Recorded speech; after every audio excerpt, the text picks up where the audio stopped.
ठीक है।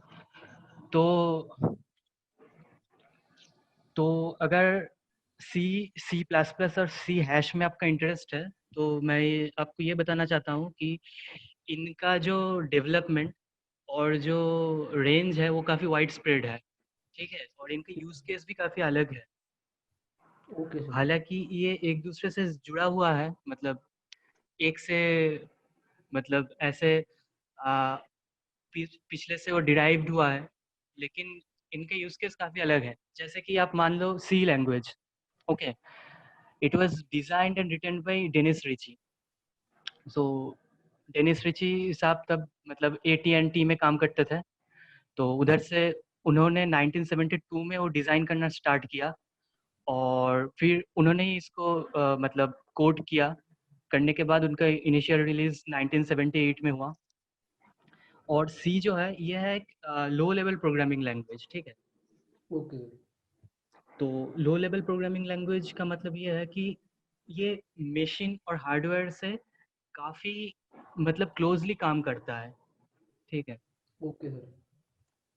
तो आप जब एक सी लैंग्वेज में एक प्रोग्राम लिखोगे, हालांकि आप लिखोगे उसको इंग्लिश में, ठीक है, लेकिन वो जब कंपाइल होगा वो मशीन लेवल कोड पे कन्वर्ट हो जाता है।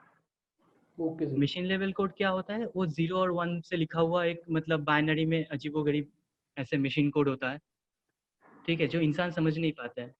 तो ओके। इसलिए ये लो लेवल प्रोग्रामिंग लैंग्वेज है। Am I clear? Yes sir. Okay. तो इसका यूजेज एरियाज क्या क्या है? अब देखिए सी मतलब 1970 मतलब 78 से अभी तक है, ऑलमोस्ट 40 साल हो गया। तो मतलब ये लैंग्वेज बहुत ही पॉपुलर और पावरफुल है। इससे अभी भी ऑपरेटिंग सिस्टम वगैरह मशीन लेवल कोड वगैरह किया जाता है। ओके। Yes sir. इसके बारे में आपको और भी पता चलेगा, जब आप सीखते रहोगे तो उसका एप्लीकेशन पता रहेगा, ठीक है। तो let's now talk about C plus plus. So C plus plus भी AT&T में ही डेवलप किया गया था। इसको एक डेनिश इंजीनियर ने डेवलप किया था।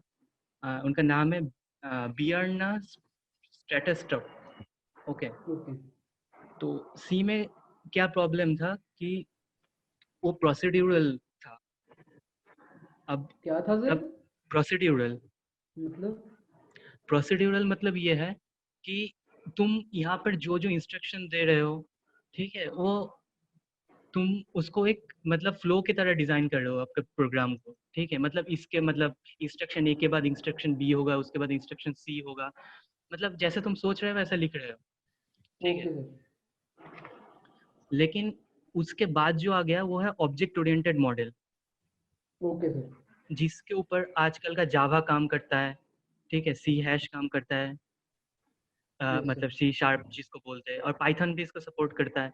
तो मतलब यस ये सर। एक नया पैराडाइम आ गया। तो सी के साथ इसको मार्च करने के लिए एक प्रोजेक्ट स्टार्ट हुआ, जिसको नाम दिया गया सी प्लस प्लस, ठीक है। Okay sir. कि उसमें मतलब जो प्रोसीड्यूरल लेवल प्रोग्रामिंग लैंग्वेज था, उसको उन्होंने ऑब्जेक्ट ओरिएंटेड में मतलब कुछ फीचर ऐड करके बनाने का कोशिश किया, ठीक है। Okay sir. तो पिछले वाला था लो लेवल प्रोग्रामिंग लैंग्वेज, ये आ गया intermediate level programming language. Okay sir. क्यों? क्योंकि पिछले वाला जो था उसके साथ हम लोगों ने हाई लेवल लैंग्वेज का कुछ चीज़ें ऐड किया, लेकिन ये पूरे तरह हाई लेवल बना नहीं, ठीक है। ओके। तो ये हो गया इंटरमीडिएट लेवल। ठीक है सर। तो इसमें जो ऐड किया गया मैंने बताया ऑब्जेक्ट ओरिएंटेड प्रोग्रामिंग, उसके यस एक पॉइंट लिखा है मैंने, लेकिन ये एक पॉइंट के अंदर काफ़ी सारे पॉइंट आ जाता है, जैसे कि पॉलीमॉर्फिज्म, इनकैप्सुलेशन, इसके बारे में हम डिटेल में बात करेंगे, सर। ठीक है। Okay sir. C plus plus का यूजेस काफ़ी तरह सी के तरह ही होता है, लेकिन और भी एडवांस फील्ड में होता है, जैसे कि आप ओएस के मान लो ऑपरेटिंग सिस्टम, फिर गेमिंग के जगह सी प्लस प्लस यूज़ होता है, ठीक है। Yes sir.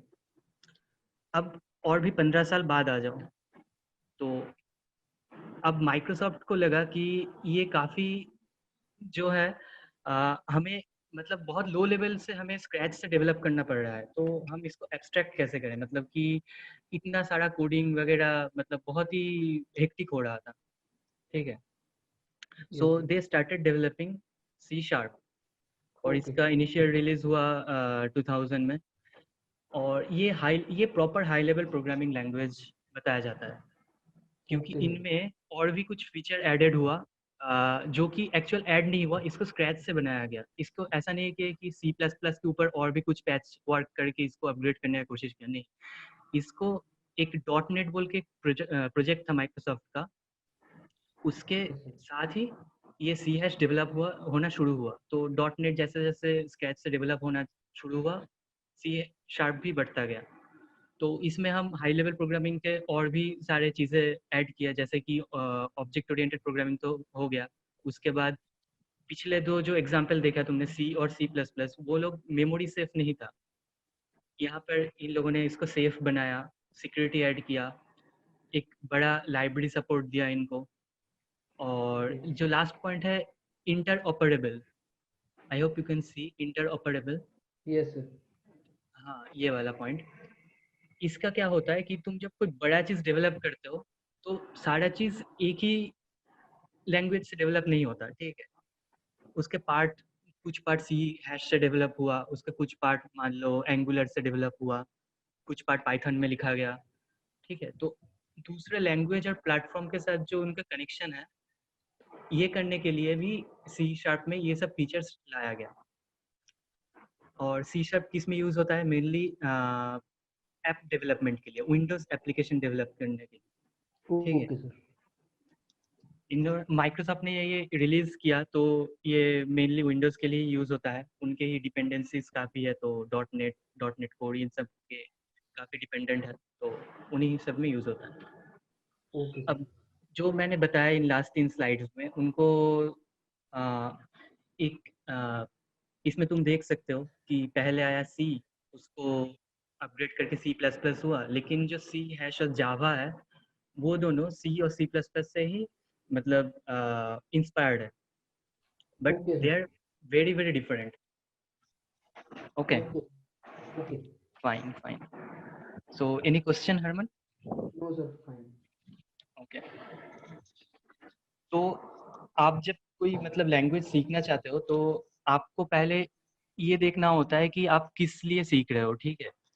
तो यस सर। उस हिसाब से मैं जब आपको तीनों लैंग्वेज के बारे में, वो कितना पुराना है, किस काम में यूज़ होता है, बता दिया। आप आपके इंटरेस्ट के हिसाब से उन किस लैंग्वेज पे फोकस करना है, या फिर किस लैंग्वेज पे ज़्यादा आपको प्रोफिशिएंसी चाहिए, सर ये आप बता सी सकते हैं हैश बाद में। पर लग रहा है सर मुझे, ओके। क्योंकि सर मेरा ना और एम ही मतलब ऐप डेवलपमेंट और वेब डेवलपमेंट सीखने का है। अच्छा, यस सर। तो फिर अगर आप मतलब ऐप डेवलपमेंट में, मतलब विंडोज़ ऐप डेवलपमेंट में ये करना चाहते हो, तो सी शार्प आपके लिए है, यस ठीक सर, है। जो मतलब अभी तक आपने जो बताया उससे जो मुझे लग रहा है। हाँ, और सी शार्प का बात ये है कि सी शार्प के काफ़ी सारे कॉन्सेप्ट सी और सी प्लस प्लस से लिया गया है। तो आप, ओके जब सर। मैं आपको ये सब कॉन्सेप्ट बताऊंगा, तो जब आप सी शार्प में जाओगे, तब ये सब आपको कॉमन लगेगा, ठीक है। ओके सर, फाइन और फाइन। ये सब जब मैं बताऊंगा, तब आप देखोगे कि तो आपको कुछ कुछ ऐसे इंटरसेक्शन पार्ट है कि आपको तीनों लैंग्वेज के बारे में ही पता चल रहा है। और फिर जो एक्स्ट्रा है, आप जब सीखोगे तो उस लैंग्वेज का आपको प्रोफिशिएंसी मिल जाएगा, ठीक है। Okay sir. ओके, तो आज पहला सेशन में मुझे बोला गया कि मैं सी पर ही बात करूं मेनली। Okay sir. तो मैं सी का एक ओवरव्यू दे देता हूँ आपको। आप अभी पाइथन लैंग्वेज सीख रहे हैं, मैंने सुना। Yes sir. तो पाइथन में आप जो देखा है कि मतलब वहाँ पे जो पाइथन का ग्रामर है, वो यस सर। स्ट्रांगली टाइप्ड नहीं है। मतलब कि जैसे आप कोई वेरिएबल डिक्लेयर करते हो, तो आपको बताना नहीं पड़ता है उसमें आप न्यूमेरिकल वैल्यू रखोगे या फिर यस सर, मोस्टली स्ट्रिंग सब कुछ वैल्यू अपने आप ही रखोगे। उठा लेता है कंप्यूटर। हाँ, लेकिन सी उस जगह पे इससे काफ़ी डिफरेंट है कि ये स्ट्रांगली टाइप्ड है। मतलब सब कुछ आपको बताना पड़ेगा, नहीं तो वो एरर देगा आपको। Okay sir. तो कोई भी लैंग्वेज आप जब सीखते हो, तो मतलब मान लो ह्यूमन लैंग्वेज का ही बात मान लो, तो आपको पास एक अल्फ़ाबेट होता है, एक ग्रामर होता है। तो यस सी सर। का भी जो अल्फ़ाबेट है, इसका अल्फ़ाबेट सेट तुमको ये स्क्रीन पे दिखाई दे रहा होगा। Yes sir. तो इसमें normally capital A to Z, small A to Z, number और कुछ स्पेशल सिंबल अलाउड है। अब ओके उसके बाद आते हैं कि कांस्टेंट और वेरिएबल। ठीक है, अब देखो, अगर तुम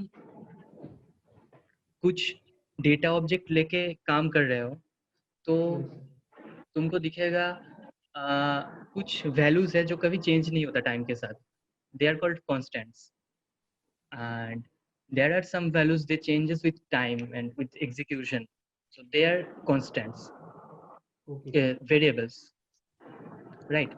yes sir So in C there are some rules to specify the constant and variables. तो यस सर यहाँ पे rules क्या क्या है? No special characters except underscore.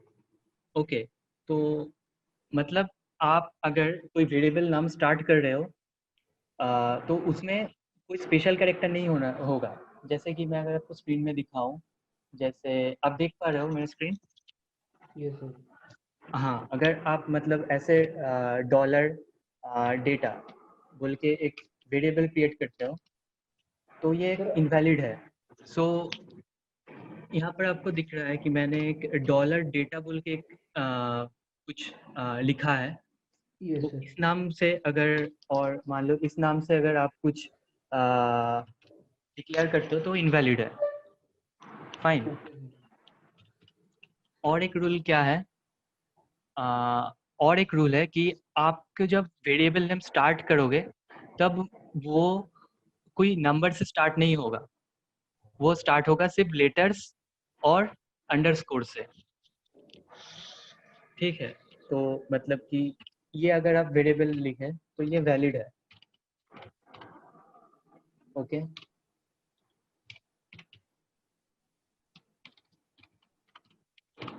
ये भी वैलिड है, बट अगर आप ये लिखें then that's invalid again. Am I clear? Yes sir Yeah. So come back to the other one.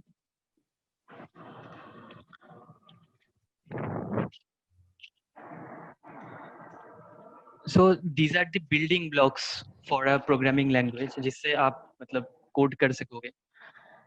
उसके बाद आता है keywords. So what are the keywords? They are some reserved words. They are reserved for special purpose uses. जैसे कि आप Python में instruction देखते हो यस तो सर इसमें भी ऐसे इंस्ट्रक्शंस है जो कि रिजर्व्ड है, they cannot be used as a constant or a variable name, right? Okay sir So ये small set of keywords है C में। and next, तो basic structure of a C program। ठीक है, तो ये जो basic structure आप देख रहे हो उसका स्टार्ट होता है डॉक्यूमेंटेशन से। What is documentation? तो ये एक ऑप्शनल चीज है जो आप पाइथन में भी देखा होगा, कमेंट्स होते हैं। So this is also like comments in C. You comment the file name, the author name, the the uh, date of publish, this kind of thing. Okay. Yes sir और ये convention है, मतलब अगर आप ये नहीं लिखोगे तो आपको कंपाइलर कुछ मतलब एरर नहीं देगा, लेकिन ये लिखना मतलब गुड प्रैक्टिस होता है। ये हम ओके नेक्स्ट एग्जांपल में देखेंगे। उसके बाद आता है लिंक सेक्शन। तो what we have in C is a huge support of libraries. तो आपको सारे चीज खुद कोड नहीं करना है, आप लाइब्रेरी से भी हेल्प ले सकते हो। आपने पाइथन में भी ऐसे एग्जांपल देखे होंगे कि आप इंपोर्ट करते हैं, है ना? यस सर तो इसमें भी आप इंपोर्ट कर सकते हो। ओके, देन आता है डेफिनेशन सेक्शन। वहाँ पे आप कोई कांस्टेंट या फिर कोई ऐसा वैल्यू डिफाइन कर सकते हो जो पूरा प्रोग्राम के लिए ट्रू रहे। उसके बाद आता है ग्लोबल डिक्लेरेशन सेक्शन, जिसमें आप ग्लोबल वेरिएबल डिक्लेयर कर सकते हो। आई होप आपको पाइथन के थ्रू ग्लोबल लोकल वेरिएबल इसका थोड़ा सा अंदाजा है। नहीं सर अभी इतना नहीं किया पाइथन स्टार्ट ही किया है ओके, फिर तो हम ये भी दिखाएंगे आपको। एंड उसके बाद आता है main function. So unlike Python, मैं पाइथन का बार बार एग्जांपल दे रहा हूँ क्योंकि आपको मतलब प्रोग्रामिंग के थोड़ा सा जो एक्सपोजर है वो पाइथन के थ्रू है, तो मैं यस ये सर। दिखाना चाहता हूँ कि सी से ये कितना अलग है। Okay sir. तो हर एक सी प्रोग्राम में एक मेन फंक्शन होना ही चाहिए, नहीं तो वो एग्जीक्यूट नहीं करेगा। लेकिन पाइथन में क्या होता है, आप कोई एक लाइन लिखते हो वो एग्जीक्यूट कर जाता है ना। Yes sir. लेकिन सी में ऐसा नहीं है। सी में आप अगर कोई इंस्ट्रक्शन देना चाहते हो तो प्रॉपरली मेन फंक्शन के अंदर इनकैप्सुलेटेड होना पड़ेगा। ओके। फिर आता है सब प्रोग्राम सेक्शन जिसमें आपको फंक्शंस क्लास फंक्शन वगैरह रहता है। ठीक ओके है, sir. So let's look at an example.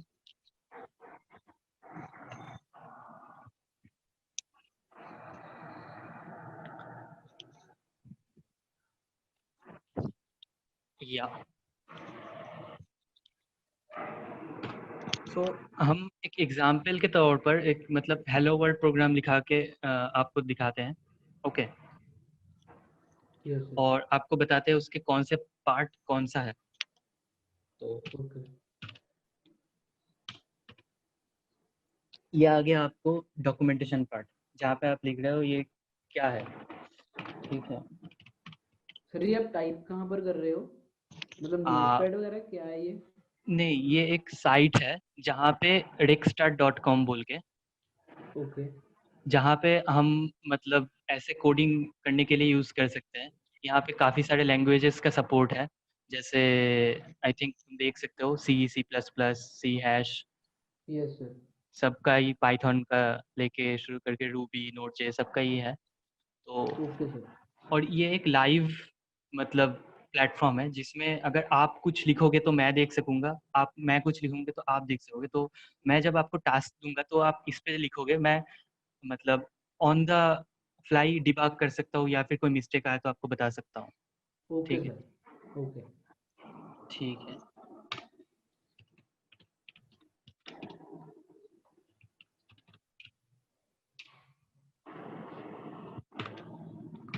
तो ये गया आपका डॉक्यूमेंटेशन पार्ट। अब आता है जो आता है वो है लिंक सेक्शन। तो यहाँ पे हम क्या लिंक करते हैं,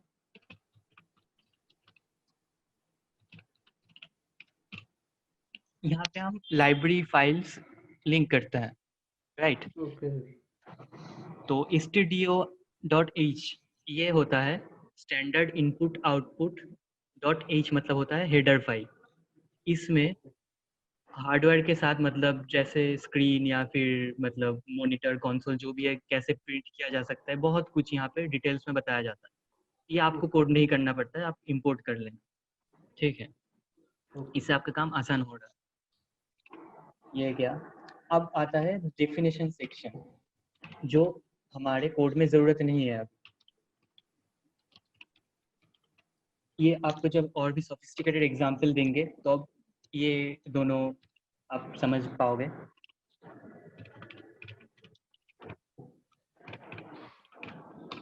फाइन। अब मैंने आपको बताया था कि मेन फंक्शन की ज़रूरत होता है। Yes sir.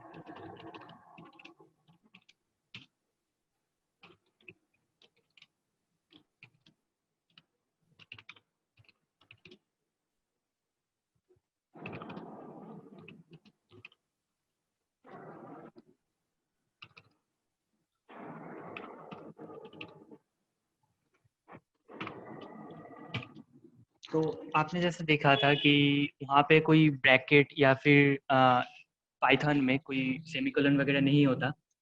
यहाँ यस पे सर। ये सब भी एक मतलब सिंटैक्स या ग्रामर के रूल्स होते हैं कि अगर आपको इंस्ट्रक्शन दे रहे हो तो आपको ये प्रॉपरली एंड करना पड़ेगा, ओके राइट। सर। तो ये सब के बारे में हम बात करेंगे। Yes so sir. इसको रन करते हैं एंड आपको आउटपुट शायद यहाँ पे दिख रहा होगा, यस सर। राइट।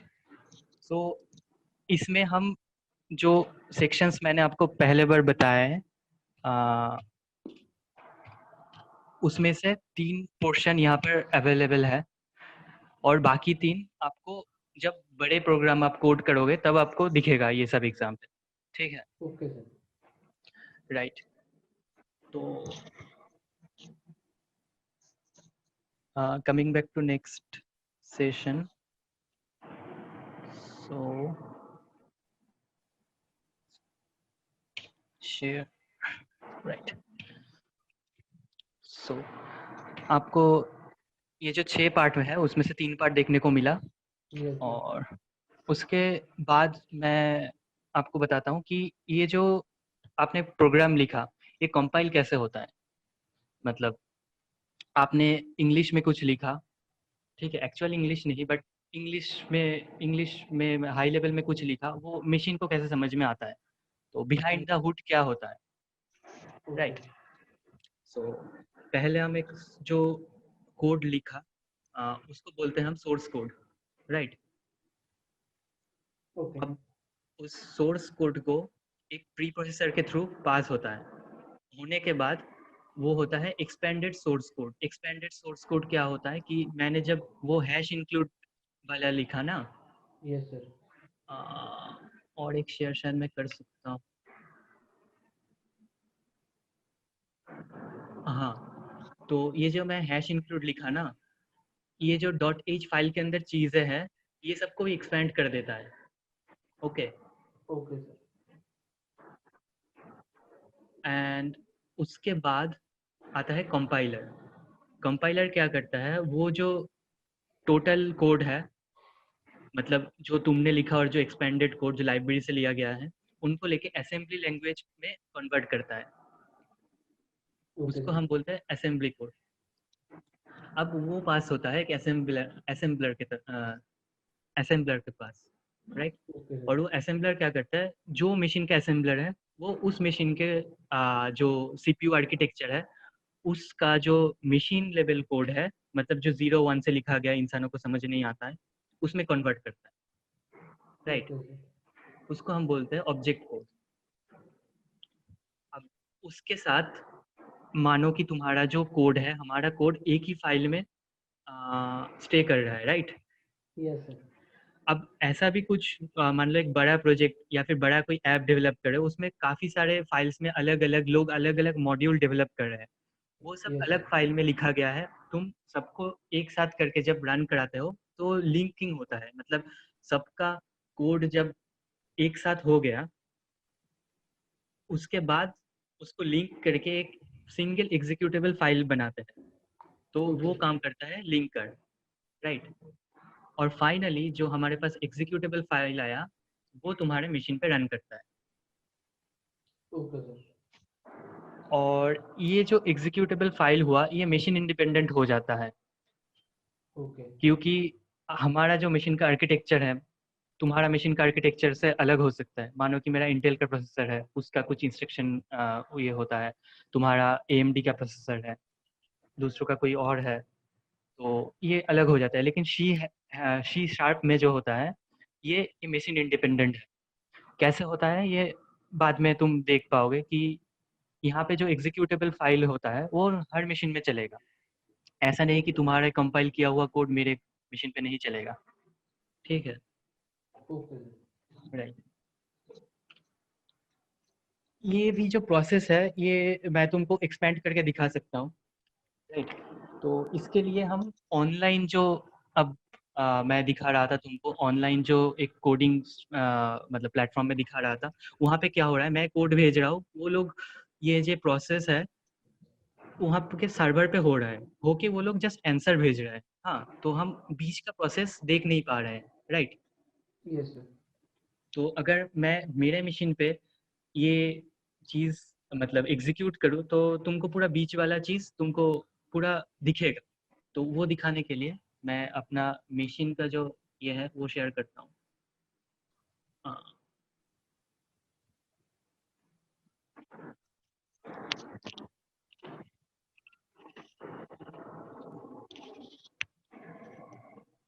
क्या आपको कोडिंग का कोई सीन दिख रहा है, मतलब? नहीं, sir. ओके।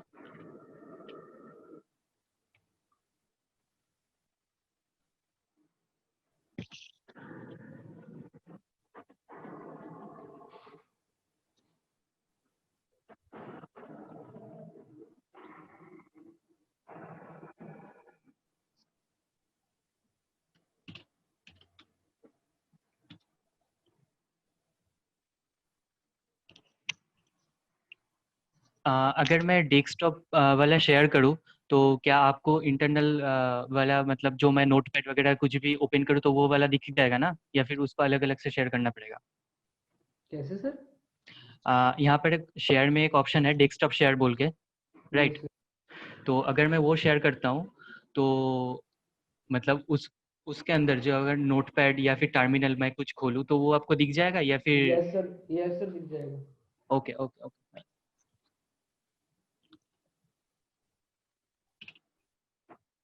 ठीक है। Can you see it now? No sir.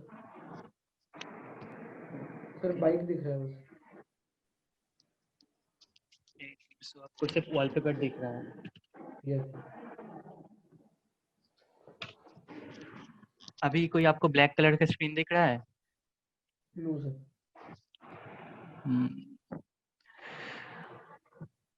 Sorry, मैंने जूम का भी पहले यूज नहीं किया, so okay let me sir. Just figure it out. या अब दिख रहा है? यस सर, या रोहन या रोहन लिखा हुआ है। या यस सर। इसको टर्मिनल बोलते हैं ओके और मैं लिनक्स मशीन यूज कर रहा हूँ, ठीक है? Okay sir. तो तुमको दिखाने के लिए मतलब मैं जो प्रोग्राम ऑनलाइन वो प्लेटफॉर्म में कंपाइल किया उसी को मैं मेरे मशीन पे कंपाइल करके दिखाऊंगा ताकि इंटरमीडिएट स्टेप्स तुम्हें पता चले, राइट? फाइन। तो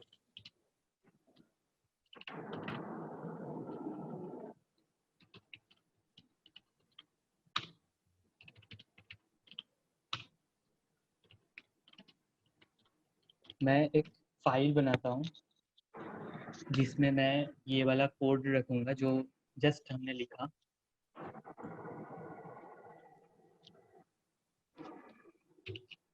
ठीक है? आपको कोड दिख रहा है? मैंने वो वेबसाइट से यहाँ पे पेस्ट किया इसको।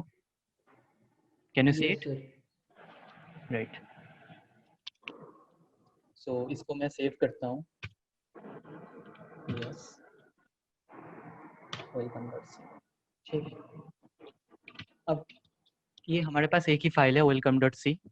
अब देखो इसको अगर हमने कंपाइल करते हैं तो क्या मतलब क्या क्या जनरेट होता है। तो इसको कंपाइल जो हम एक बटन में क्लिक कर दिया और वहाँ पे रन हो गया, है ना, वो वेबसाइट पे, यस उसके सर। बैकग्राउंड में ये कमांड रन होता है। कैसे सर, रिपीट करना। जैसे कि हमने जब वो रेक्सस्टार के प्लेटफॉर्म में देखा, वो वेबसाइट में मैंने एक कोड लिखा, yes sir. Right? Let's show you. मैंने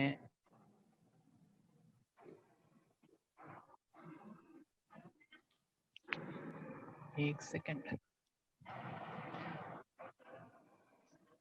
हाँ, मैंने यहाँ पर करने के बाद यहाँ पर मेरा माउस पॉइंटर आपको दिख रहा है, ये रन इट बोल के एक ऑप्शन है। Yes sir. इस पे मैंने क्लिक किया तो आपको प्रोग्राम का आउटपुट दिखा, राइट? Yes sir. तो ये तो GUI होता है कि graphical user interface. Okay sir. तो हम कोई बटन पे क्लिक करें तो उसके बैकग्राउंड में जो होता है कोई कमांड रन होता है, तब जाके ये काम होता है। तो ये कमांड मैं आपको दिखा रहा था कि एक्चुअल में होता है कि अब जब बटन हम प्रेस करते हैं तब ये होता है GCC। फाइल का नाम हमने क्या रखा? Welcome dot C. अभी इस पर मतलब ज़्यादा एक्सप्लेन नहीं कर रहा हूँ मैं इस पे, ठीक है? क्योंकि ये सी से रिलेटेड नहीं है, ये दूसरा चीज़ है। लेकिन मैं इससे आपको इंटरमीडिएट स्टेप्स दिखेगा। तो आप जब मान लीजिए कि मतलब जब आप बटन पे क्लिक करते हो उसके बैकग्राउंड में ये काम होता है, राइट? ओके। इससे क्या होता है कि इंटरमीडिएट स्टेप्स वाला सब हो जाएगा। अब मैं आपको फाइल का लिस्ट दिखाता हूँ। यहाँ पर देखिए, हम पहले था सिर्फ एक file welcome dot C, right? Yes sir. अब देखिए कितने सारे फाइल जनरेट हो गया। Yes sir. तो मैं आपको ये वाला फाइल दिखाता हूँ। मैंने पहला स्टेप क्या बोला था हम लोग आ, जब हम लोग कंपाइल करते हैं तब आपके पास पहला वाला स्टेप क्या था? Pre processing, right? Yes sir. तो मैं आपको स्लाइड फिर से दिखाता हूँ।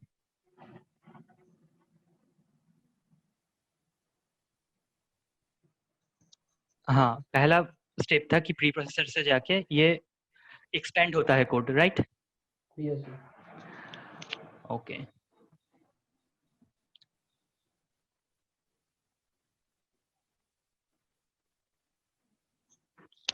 तो मैं आपको ये वाला फाइल दिखाता हूँ, एक्सपेंड होके ये कैसा लगता है।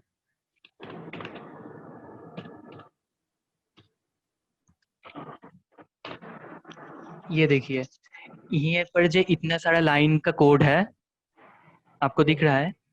ये सब stdio.h ये वाला फाइल से एक्सपेंड हुआ है, राइट? ओके। और उसके बाद हमारा जो ये छोटू सा पार्ट है, ये अपना लिखा हुआ कोड है, आपको दिख रहा है? Yes sir. या तो ये एक्सपेंड होके, मतलब प्री प्रोसेसिंग के बाद stdio.h एक्सपेंड होके ये बनता है, राइट? ओके। उसके बाद मैंने क्या बोला था, ये असेंबली लैंग्वेज में ये चेंज होता है। तो आप देख लीजिए असेंबली लैंग्वेज कैसा लगता है। डॉट एस, ये वाला जो फाइल है ये असेंबली लैंग्वेज का दिखाता है। तो देखा, ये इंग्लिश है, लेकिन मतलब बहुत ही लो लेवल प्रोग्रामिंग है, जो इसको समझना मतलब इंसानों के लिए काफ़ी मुश्किल है। Yes sir. अब इसके बाद जो आता है वो है अपना मशीन लेवल कोड। उसको भी देखिए आप।